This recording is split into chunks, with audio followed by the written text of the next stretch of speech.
علمنا وانفعنا وزدنا بفضلك علما وتعليما إنك على كل شيء قدير. So I'd like us to imagine that you are looking after a patient.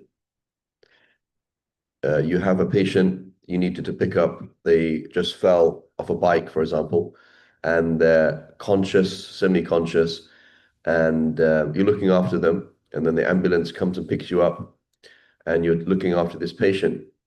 And the patient is screaming now and then, is in pain. The patient is in and out of consciousness. At one point, you have to make sure the patient is on its side, because if the patient throws up, you'll choke, right? So when you have a patient, you have them on their side. Now the patient is going into the ICU. You don't know what's happening. You're not sure what's going on. And then later on, you're helping this patient recover. The patient's forgotten some things. They're learning how to walk. They're trying to get back into life. What do you call that patient? That's called your wife. That's called your wife. So somebody who looks at their wife is like if you don't look at your wife or your husband in reality, same thing. If you don't look at your wife or your husband as a patient, you're going to be very angry, because you say, well, why don't you do this? Why do you do like this? But if you look at your husband or your wife as a patient, then you'll be patient with your patient, because there's somebody for you to look after, right?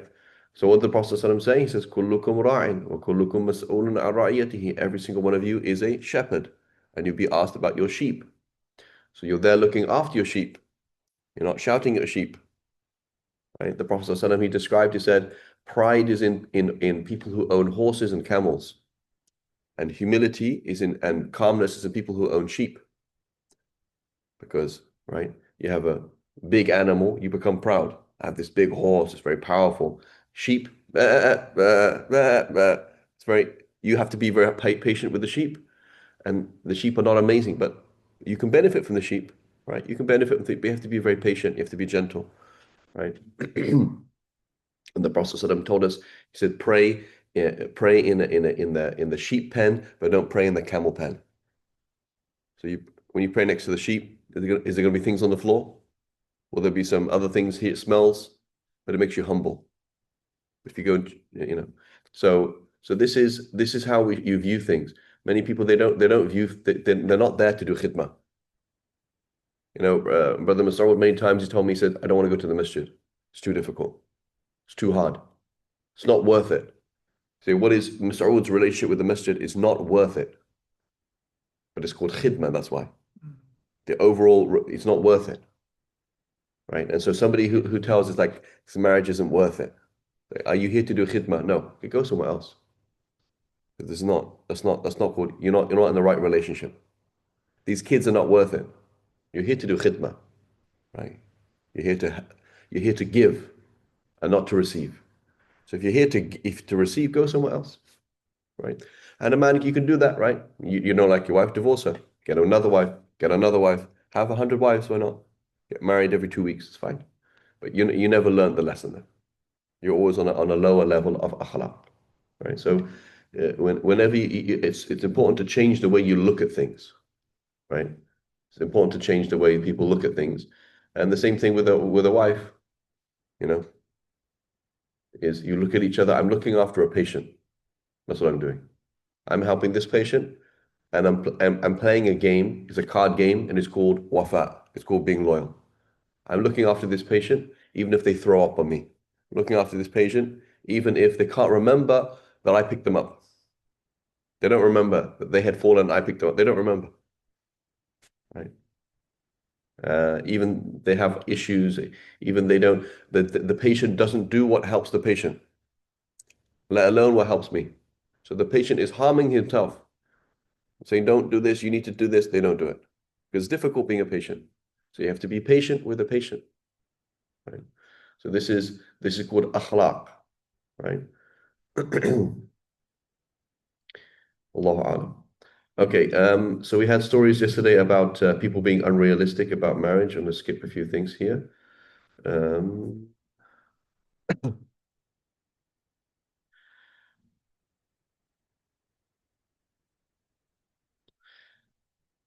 okay, so it says Sayyidina Umar ibn al-Khattab with his wife. So Sayyidina Umar, again, he's a very tough guy. People were scared of Sayyidina Umar. The shaitan was scared of Sayyidina Umar. Everybody's scared of Sayyidina Umar. So is his wife scared of him? No. So قال أبو ليث السمرقندي. Who is Samarkand? Where's Samarkand? Right. Yeah. So a good thing to tell yourselves, if you're from Afghanistan, everything's from Afghanistan.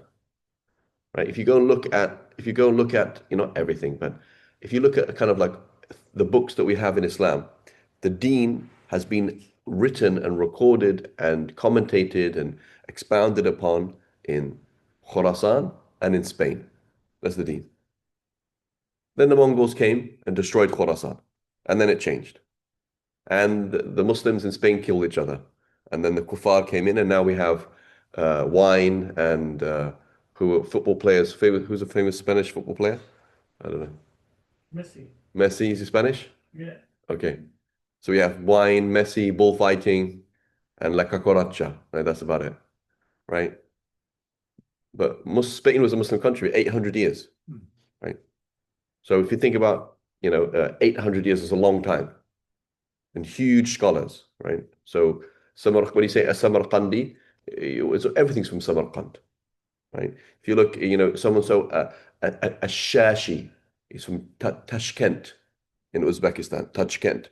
So many this scholar, so and so a Shashi from it used to be called Chachkand, Chachkand, and then it became Tashkent. So the Arabs, how do you say Chach? They say Shashi, but it's Chachkand, like Samarkand, right? Yeah.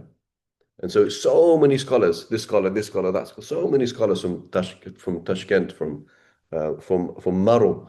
Maro was the Maro was the biggest city on the face of the earth for 100 years, right? Where is it now? In Turkmenistan. Where's Turkmenistan? I have no idea. Nobody cares, right? So after the Mongols, it disappeared, and then it became strong again, and then after the Russians, it's now just nowhere. Turkmenistan. Have you been to Turkmenistan? No, that's the next place to go.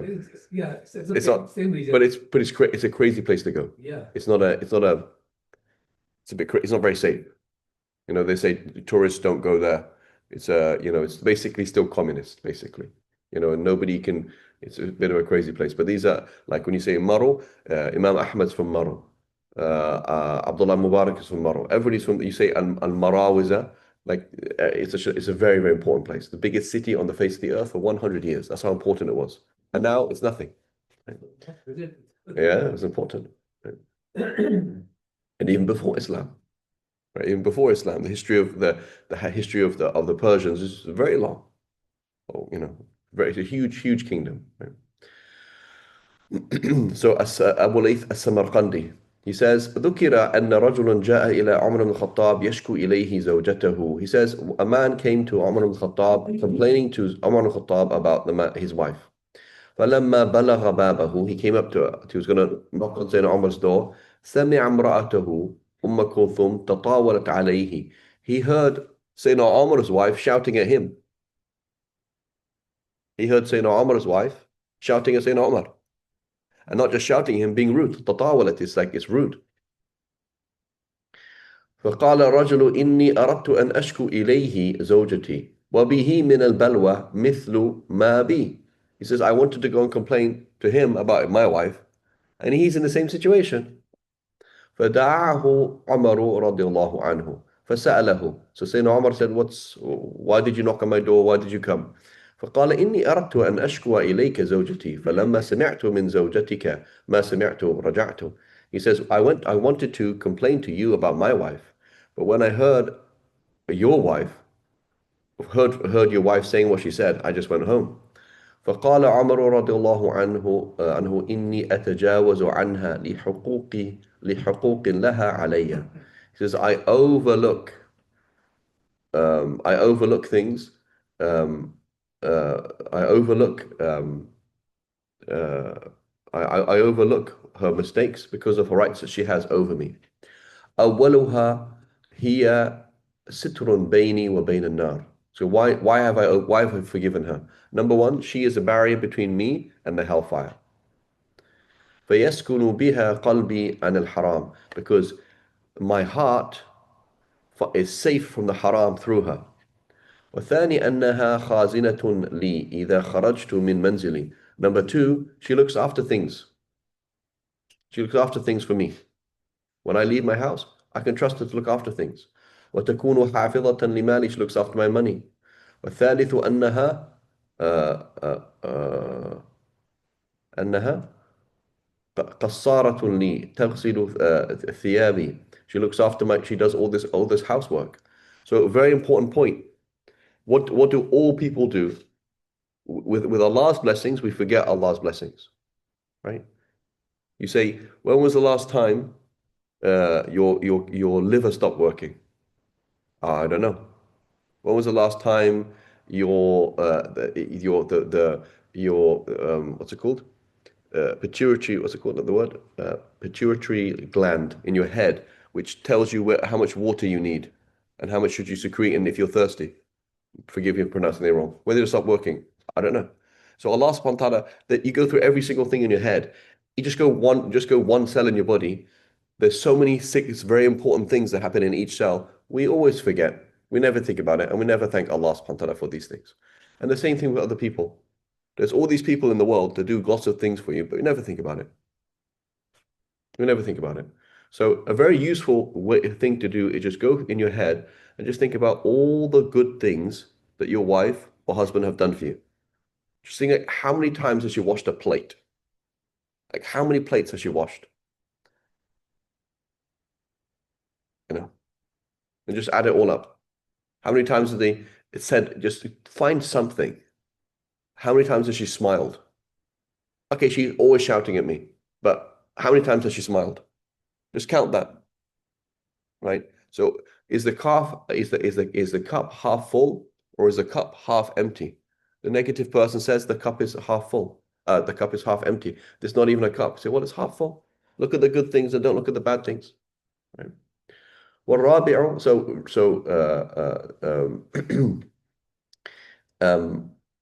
there's lots of what we do basically is we make the bad things really big and the big things really small. So then everybody in life seems horrible. Everybody in life is really bad. We don't remember these things. الرابع أنها ظئر لولدي. Number two, she fed my children. So did you know that many scholars say your wife does not have to feed your children? Didn't know that. So the default contract, when you get married, is that you are making a contract that you will support this lady and she will be physically available, and that is it. Meaning she does not have to do any housework whatsoever. So we don't know on Judgment Day. We don't know. Many scholars say no, she does have to do housework. Many scholars say she does not have to do housework, but we don't know. On Judgment Day, she might have done you lots and lots and lots of favors.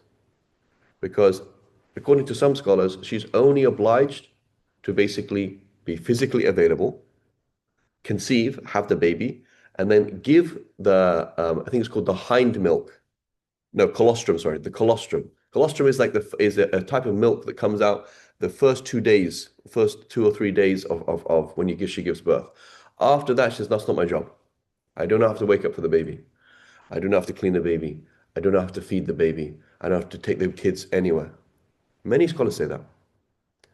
So imagine on Judgment Day, your whole life, you're like, she's this, she's this, she's this. She's like, I did all of these things. If she did half of the housework, she's already helped you out. We don't know. So in your head, you're like, oh, she has to do this, has to do that. She might be in a situation like, actually, I didn't have to do any of that. We don't actually know. We know that the contract stipulates that you have to support her and she has to be physically available. That's what we know. As opposed to, what if I tell her, make me a cup of tea? Does she have to do that? That's debated. Does she have to cook and clean? That's debated. So you might be in a situation on Judgment Day where you owe her a lot of good deeds because she did so much for you. And you were looking at it as like, oh my God, you did half of what I asked you to do. Well, maybe she didn't have to do any of that. So he's saying one of the things that I appreciate is that she fed my children and she raised my children, right? It's a huge thing, right? It's a huge thing. Um, so Allahu Alam.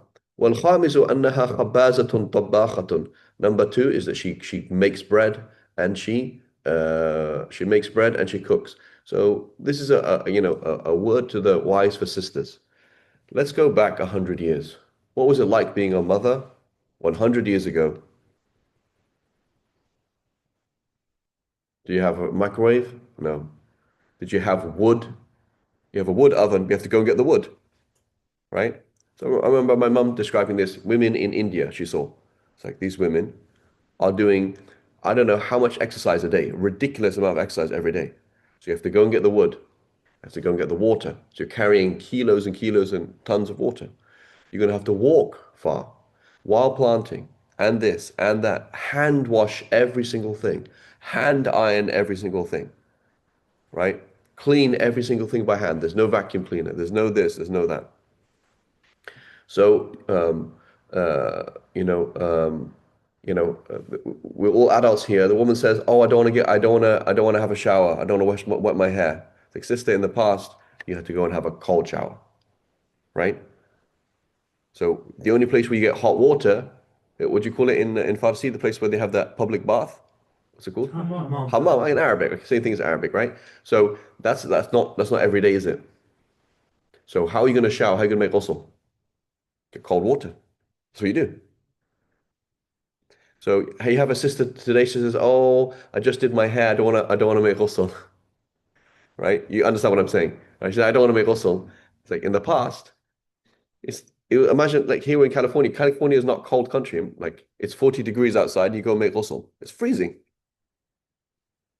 So life is ridiculously easy today compared to as it was in the past. My son asked me yesterday, my son, subhanAllah, about not 5 years ago, maybe 4 years ago, he dislocated his elbow in the playground over there. And it was very difficult. And he asked me yesterday, he said, "What did they used to do in the past?" I said, "Yeah, life was really, really hard in the past. Life was really, really hard. Like you dislocate your shoulder, what do you do? You might go through your whole life with your elbow sticking out. You're in extreme pain the whole time and you die at 20, right? Many people, kids would always die. What is it like having children in the past? You have children after children. My dad, he was in where is it? Not in Peshawar, it's called it escapes me now. Some mountain area on the border, and he said that this is in the 70s. The child mortality was 50%. So half of kids would die. Half of little children would die. It's normal. So being a mother, right? I'm dealing with. So many women today say, you don't realize how difficult life is being a woman. That's true. That is true. Men don't realize how difficult it is to be a woman. But sister, thank Allah that you live in the 21st century because it was normal. You're going to get married at 14, and then you're going to go and travel to some other village that's 500 miles away, and you're going to work 20 hours a day almost because it's extremely difficult. And then you have your first child, and they're going to die. And then you have your second child, and then you're going to die. And you have your third child, and then she'll survive, right? That's how it is. Life was extremely difficult. And in fact, you might die as well. It's normal to die while giving birth. So, so getting married is actually risking your life because you're going to go and get pregnant and you could actually die of pregnancy, right? That's very difficult. Today, it's not so common to die of pregnancy, right? So many women today, it's like, oh my God, I've got pregnant. It's like, sister, in the past, people got pregnant that actually risking their life. There's a chance you can actually die, right? It's quite a common thing. You get cesarean, Like, Yeah, it's cesarean, yeah. But now we have anesthetics, right? We didn't have anesthetic in the past, right? So everything was hard. It's true. Life was harder for men. Life was harder for women. But one sheikh he was saying about doing awrad, like how much Quran did you recite, how many adhkar, how many this, how many that. And he said, oh, for sisters, that's you don't have to do anything. Why? Because the whole day is work. You wake up and you have to do the water, wash this, wash that, hand wash this, hand wash that, do all of these different things. It's a lot of work, right? You know, now again, even when you have an app, people just like, okay, order from Walmart, you know, everything's easy, right? And so, you know, it's important to understand that, yes, it's true. Men honestly don't understand how difficult it is for women, and men have to be more empathetic. But women also have to understand that life is a hard place to be. And it was much, much harder in the past. Much, much harder in the past. And so, you know, a woman's like, oh, I'm being asked to do this, I'm being asked to do that. Life was traumatic for everybody. You're going to have family members that died. You're going to have all sorts of things. It's normal, right?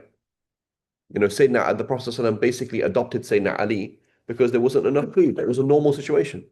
There's a guy who lives down the road here in Rose Garden. He drives like a nice flash car and da da da. He said, my uncle was given to my distant aunt because they didn't have enough food. That's not long ago. That's 50 years ago. 50 years ago here in America, not enough food. So that's what they had to do. This is how life was. So, you know, it's true, life is very hard for a woman, but life is always hard, number one. And number two, life was much, much, much harder for women in the past. Right? And so we have to, as men, we have to up our game.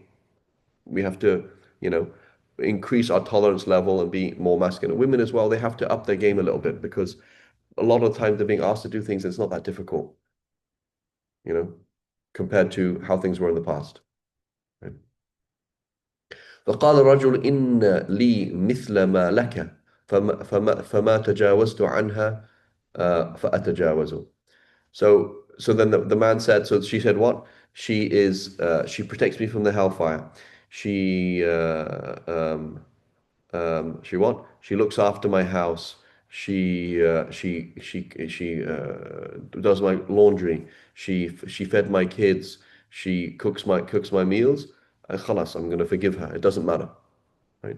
And now let's look at most people in the modern world. Most people in the modern world, your wife is working, right? Most people, California is not built on for people to have one income. It's not built like that, right? It's not built. It's designed for people to have dual income.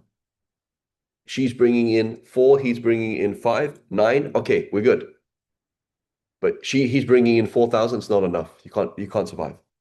You can't survive. It's not built for that. California is built for a dual income, and that's not just California. That's England. Not just England. Paris, St. Petersburg, Amman. In these are Arabs, right? Arabs have ghayrat like Afghans, right? Same thing. In Amman, it's now a fashion that when you're meeting your wife, you ask her how much is your income and how much you're going to bring to the family. Because it's not possible to you could live a poor life in Amman, right? But nobody wants to do that. Like you want to have a nice car, you want to have a nice house. I can't, you know, if you can't live life like that. So now, what does it mean then? It means she's gonna do things that's not part of her job. She doesn't have to make money. She doesn't have to make money. And so now she's also putting money on the table. It's like, khalas.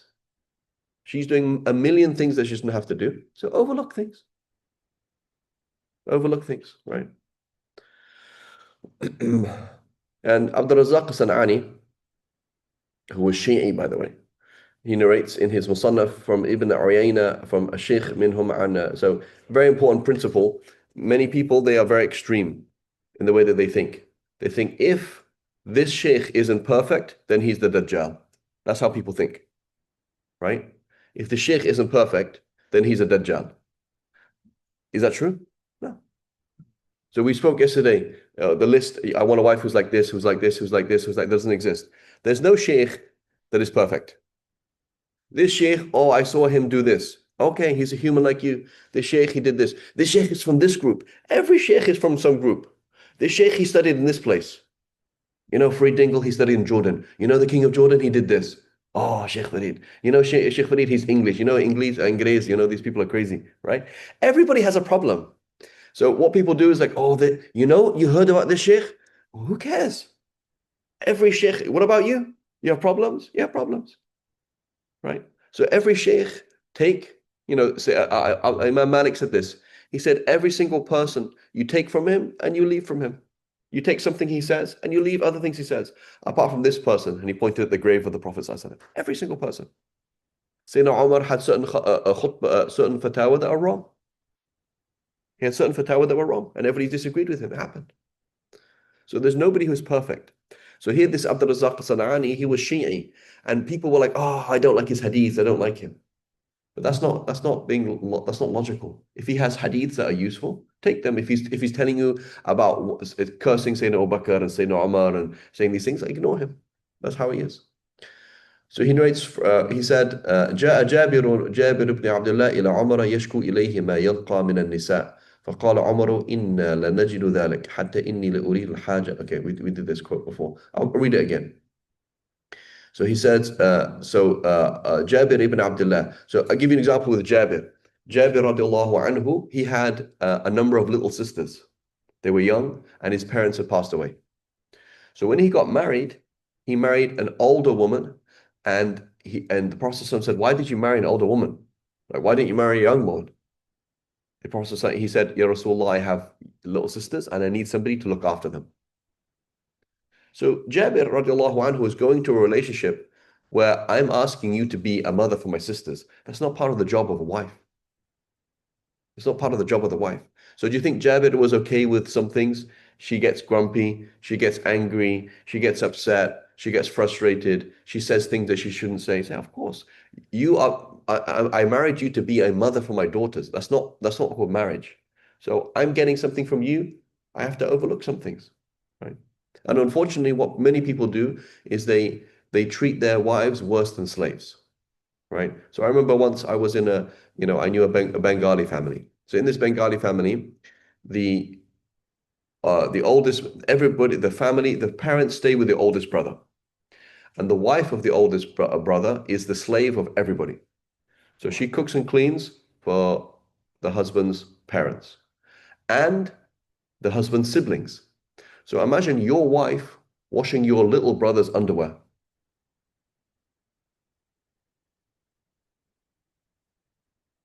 It doesn't make any sense. Like, it doesn't make any sense. But that's their culture. The culture is the older brother, because he serves the parents, his wife serves the parents, and because they're still kids, she serves every single person. So she's cooking and cleaning for literally 3 stories. There's a 3-story house. She's cooking and cleaning for 3 people, and there's adult men there. Should you cook and clean for another adult man? That's not your mahram. Why would you clean some other a man's underwear that's not even your husband, not or your son? That doesn't make any sense, right? But that's how it is, because they have a cultural understanding. So when you marry somebody, you're marrying this woman. She's not your servant, right? There's a difference between a servant and a woman or a wife. And the Prophet ﷺ said, with your slaves, don't ask them to do what they can't do. And if you do ask them to do what you can't do, then help them. So the Sahaba, when you saw the Sahaba with their slaves, you couldn't tell the difference. Who's the slave and who's... So yeah, I own you and you have to do what I say. That's true. But we're going to go out in the field and we're going to do this, right? That's how the Sahaba were, right? As opposed to, wife, do this. An impossible task. And at the end of the day, if you say one thing, I'm going to tell you off. It's ridiculous. It doesn't make any sense. Right? It's not a real thing. It's not if you were to pay her, nobody would do that job. Nobody would do that job. They actually interviewed this lady once. It was a joke, a prank. They said, we're gonna pay you to do this, the whole job description. And then she asked how much you're gonna pay. And they said, oh, that's the issue. It's like, there's actually no salary. So she's like, what are you talking about? You're telling me to basically work all the time. My work hours are like 20 hours a day, and you're not even going to pay me. This is a ridiculous interview. Why are you wasting my time? They said, what is the job? It's called being a mother. Right? So it's hard, right? It's hard to do these things, right? And what do? We add things that aren't part of it, right? So we add things so Jabir radiallahu anhu, he married a woman and that was the understanding. So if you marry a woman, that's the understanding. The understanding is they're marrying you because I can't afford. Then assume that you're going to overlook certain things. I'm marrying you and I have sick parents and I need you to look after my sick mother while I'm at work. So you can't ask someone to do two things. So I'm a wife and I'm also your nurse. Okay, if I'm looking after your mother because she's sick, for the sake of Allah subhanahu wa ta'ala, don't expect me to do everything that you expect a woman to do. And then come and complain. Because I'm helping you, you're helping me. We have to overlook things. That's how life works. That's how life works. I overlook, you overlook. It's okay. Right? And so, this is the situation. So he came to Sayyidina Umar and said, the women are like this.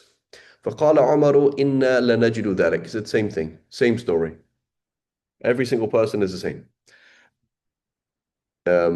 حتى إني لأريد الحاجة فتقول ما تذهب إلا إلى فتاة بني فلان تنظر إليهن. So Umar ibn Khattab, he said, when I want to leave the house to do something, my wife says, oh, you just want to go and look at these girls over there.